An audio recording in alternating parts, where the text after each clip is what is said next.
That morning, I woke up to the sound of the phone ringing, like a trapped fly buzzing. It was Kyun, my son, for whom I had sacrificed everything. "Mom, what is this for sale board doing on our lawn?" His voice was cracked with panic, the same tone he had used when he was 15 and I had to pick him up from the police station. I didn't answer. I was knitting. Row number 47. By noon, they were at my door. Kyun, Serafina, and little Amara, my granddaughter, holding the doll I had sewn for her last Christmas. Serafina's eyes were red, but not from crying, from anger. "You are selling our house after everything we've done for you?" I set the needles down. "What you've done? Like throwing my cake in the trash? Like telling me to get out?" Kyun stepped forward, hands trembling. "That was a mistake. Serafina was stressed. The bakery cake cost $200. $200, I repeated. "I made mine from my last Social Security check. You didn't even taste it." Serafina scrunched her nose. "It looked like something from a gas station. We have standards." Standards. The word hung in the air like smoke. I stood up slowly, my knees creaking like Jabari's old rocking chair. "Let me show you something." I went to the closet and took out a cardboard folder. The deed. My name was written boldly on it. Amani Sadia Okoro, sole owner. I lifted it. "This isn't your house. It never was. I let you stay. I let you erase Jabari's roses, his pine tree, his memory. I let you call me Miss Okoro, as if I'm the maid." Kyun's face shriveled. "Mom, please, the mortgage. We can't afford it." "You can't afford the mortgage?"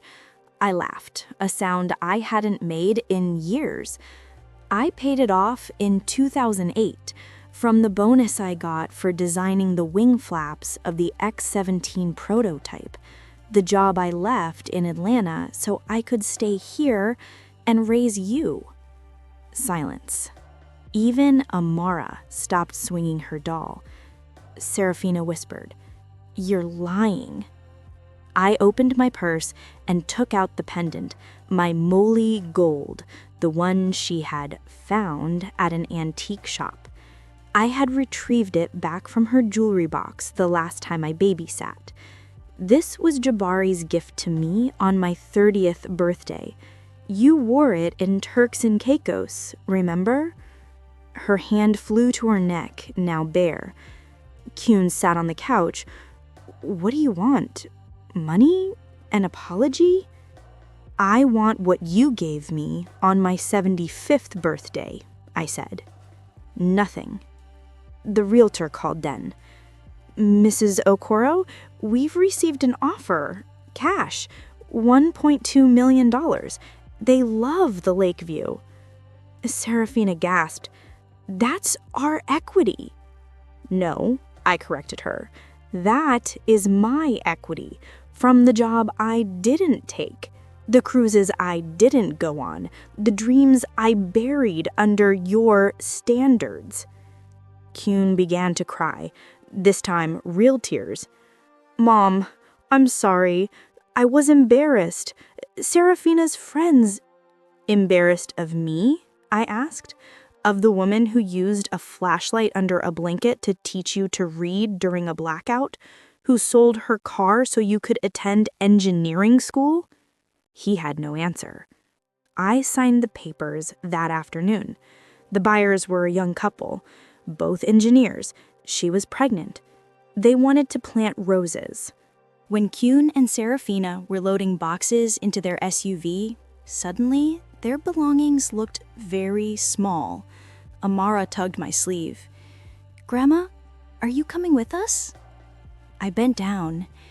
"No, sweetheart. Grandma's going on a cruise. The Great Lakes, Mackinac Island. I heard their fudge is delicious. She hugged me, confused but warm. Kuhn watched from the driveway, defeated. Serafina didn't look at me. The moving truck came the next day. I kept only 3 things: Jabari's photo, my knitting needles, and the deed, now stamped sold. 3 weeks later, I boarded the ship in Chicago. The Lake Michigan air smelled like freedom. I wore the moly pendant openly. No one asked where it came from. On the top deck, I opened a small tin. Inside was a slice of sweet potato pound cake, wrapped in parchment, frozen from my birthday's batch. I had secretly rescued it from the trash the night they were arguing. I took a bite. Still perfect. Below, the water stretched vast and blue. For the first time in 50 years, I wasn't waiting for anyone to say Mom. I was just Imani. And that was enough.